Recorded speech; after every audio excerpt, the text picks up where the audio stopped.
लेकिन मैं चाहूंगा कि भारतीय जनता पार्टी अपने किए गए वादे पर खरी उतरेगी और इसके लिए 450 का राजस्थान में, अन्य प्रदेशों में 500 का देगी सिलेंडर। ये देखने की बातें हैं कि अपने यादों पर वो खरी उतरती है या नहीं उतरती है।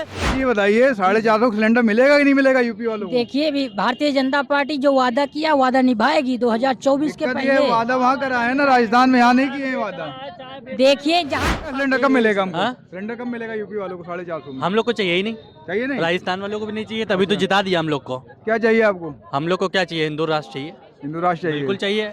बीजेपी 24 में प्रचंड बहुमत 460 लेके फिर संसद में नरेंद्र मोदी 460? हाँ 460 पहुंचेगी, 460 चाहूंगा कि भारतीय जनता पार्टी अपने किए गए वादे पर खरी उतरेगी और इसके लिए 450 का राजस्थान में, अन्य प्रदेशों में 500 का देगी सिलेंडर। ये देखने की बातें हैं कि अपने यादों पर वो खरी उतरती है या नहीं उतरती है। अभी 4 महीना 5 महीने इलेक्शन के हैं, इसमें तय हो जाएगा सारी चीजें और उसके बाद 2024 के इलेक्शन में आप देखिएगा। पंडित जी बताइए 450 सिलेंडर मिलेगा कि नहीं मिलेगा यूपी वालों को? देखिए भी भारतीय जनता पार्टी जो वादा किया वादा निभाएगी 2024 के पहले। वादा वहाँ करा है ना राजस्थान में, यहाँ नहीं किए हैं वादा।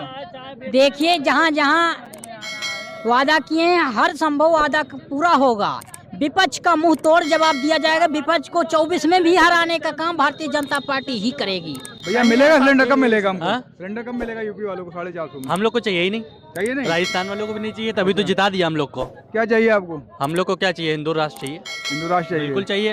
अखंड भारत। अब तो आप बेकार है आपका मामला। नहीं देखिए, कोई ऐसी बात नहीं है। ये लोग जान गए हैं पहले से, पीछे भी वादा किया था कि काले धन वापस लाएंगे तो वह 4 गुना बढ़ गए। अब तो साहब डंके की चोट पे कह रहे हैं हमें है ना? हाँ वही बात कह रहा हूँ कि ये लोग 450 का राजस्थान में वादा किए हैं, बाकी जगह 500 का वादा किए हैं। कहीं ऐसा तो नहीं कि काला धन वापसी लाने वाली जैसी स्थिति मध्य प्रदेश, राजस्थान और छत्तीसगढ़ की जनता के साथ है खेल करेंगे और 15 करोड़ जो 15 लाख देने की बात कहे थे वैसा ही जुमला तो नहीं इन लोगों का है। ये आने वाला 6 महीना का समय बताएगा और वो लोकसभा के चुनाव में तय करेगा। आपको 2024 में उम्मीद है क्या? बिल्कुल 100% कांग्रेस जीत रही है। भैया मानना पड़ेगा, अभी उम्मीद है उन्हें। उम्मीद नहीं है, ये सब हो गए हैं बिल्कुल इस समय बौखड़िया गए हैं हार की वजह से, इसलिए जो आज तो थोड़ा बड़ा दिल दिखाओ, बहुत ज्यादा आज बोल रहे हो। मैं आपसे फिर कह रहा हूँ आपके चैनल के माध्यम से कि ये 3 राज्यों का हम लोग 5 राज्यों का जो चुनाव हुआ है इसी से हम लोग की जीत तय हो चुकी है 2024 में। और फिर मैं आपके चैनल पे फिर से मतलब मोदी जी ना चुनाव लड़ेंगे ना प्रचार करेंगे, ऐलान हो जाएगा, घर बैठेंगे सब बीजेपी वाले जीत जाओगे। मोदी जी का सिर्फ काम बोलता है, काम बोलता है और डंके की चोट पे मैंने आपके चैनल पे काम में आपने कि डंके की चोट पे नरेंद्र मोदी जी का काम बोला है, इसलिए हमारे सरकार बनी है वहाँ पे 3 के 3 राज्यों में भारतीय जनता पार्टी की काम बोल रहा है। उनकी बातें जुमले नहीं है, जुमला सिर्फ इनके कार्यकर्ता लोग आप कह रहे हो आपको काम नहीं चाहिए, आप खुद कंफ्यूज दिख रहे हो। कभी कहते हो कि हमें राम मंदिर चाहिए, हमें सिलेंडर वगैरह नहीं चाहिए। अभी मैं कह रहा हूँ हमारे माननीय प्रधानमंत्री जी का लोगों का जो गरीब हमारे किसान भाई हैं इन सब के लिए उन्होंने योजनाएं निकाली। सबसे पहले तो घर घर जो है सिलेंडर का जो है योजना निकली, फिर उनके प्रधानमंत्री आवास योजना वाला मकान का हुआ, फिर शौचालय की योजना निकाली और अब हमारे नितिन गडकरी जी जो है हमारे इतना बढ़िया पूरा जो है भारत बना रहे हैं रोडों के मामलों में कि देखने वाला होगा भाई साहब, पूरे विश्व में नंबर 1 पे आ। विपक्ष को जातीय जनगणना का मुद्दा, अन्य मुद्दा जिसे उन्होंने कहते थे बीजेपी की को घेरने वाला जो सामूहिक मुद्दा है, कांग्रेस का हारने का यही पूरा नेतृत्व बन गया। अच्छा। अब बीजेपी 24 में प्रचंड बहुमत 460 लेके फिर संसद में नरेंद्र 460? हाँ 460 पहुंचेगी, 460 पहुंचेगी बीजेपी 2024 में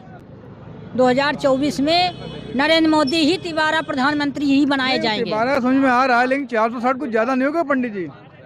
460 नहीं 545 है। 545? कितनी सीटें हैं? 545। 545 में कितनी जीतोगे आप? ये बता, जो ये चुनाव के नतीजे आए हैं इसके बाद विपक्ष के आप कितना समझते हैं, कितना उम्मीद उनके लिए बचा 2024 में? सबसे पहले तो हमारे माननीय राहुल गांधी जी के मुंह पे तमाचा पड़ गया। माननीय भी कह रहे हो, आज तो बड़ा सम्मान नहीं, बिल्कुल सम्मान देंगे, हम बिल्कुल देंगे सम्मान। हमारे माननीय राहुल गांधी जी ने जो उम्मीदें लगा के रखी थी जनता से उम्मीदें तो इनको तो बहुत थी कि हमको जो है जिताएगी जनता, लेकिन शायद इनको इस चीज़ का अनुभव नहीं था। जो लोग कहते हैं कि उम्र बढ़ गई है लेकिन दिमाग अभी बच्चों वाला है, इसलिए उनको नाम किसी ने अगर दिया है पप्पू तो बिल्कुल सही नाम दिया है, तो वो पप्पू हैं, वाकई उनको मानना चाहिए, उनका सरनेम पप्पू होना चाहिए अब तो। उनका सरनेम ही पप्पू होना चाहिए। पप्पू नाम में क्या बुराई है? और दूसरी बात, पप्पू नाम में बुराई क्या बता? बिल्कुल बिल्कुल कोई बुराई नहीं। एक पप्पू होता है कि भाई ये नाम है पप्पू, एक होता है कि तुम पप्पू ही हो, तो वो पप्पू ही हैं। जैसे चुनाव होता है गोलू जी, जी। तो एक पूरा संगठन लड़ता है, हाँ ठीक है ना, जी, एक बिल्कुल। पार्टी पूरी लड़ती है। जी। जैसे भाई साहब ने कहा कि कुछ योगदान योगी जी का था, हाँ। कुछ मोदी जी का था, कुछ पार्टी संगठन का था। जी। अगर संगठन का योगदान ना हो तो आप तेलंगाना भी जीत सकते थे, हाँ, ठीक है ना। बिल्कुल। तो उसी तरह जब ये कांग्रेस पार्टी मान लो हार गई है, तो क्या पप्पू होने से ही हार गई, कुछ और चीज कमियां नहीं, रही हैं? देखिए तेलंगाना की अगर आप बात कर रहे हैं तो हमारी इससे पहले वहाँ पे सीटें 2 थी और अब हमारी सीट लोकसभा में 4 सीटें हैं आपकी। नहीं, अभी का मैं 4 बता सीटें हैं रहा हूँ लोकसभा अगर में, आप आपको। नीचे आए थे विधानसभा में। हाँ,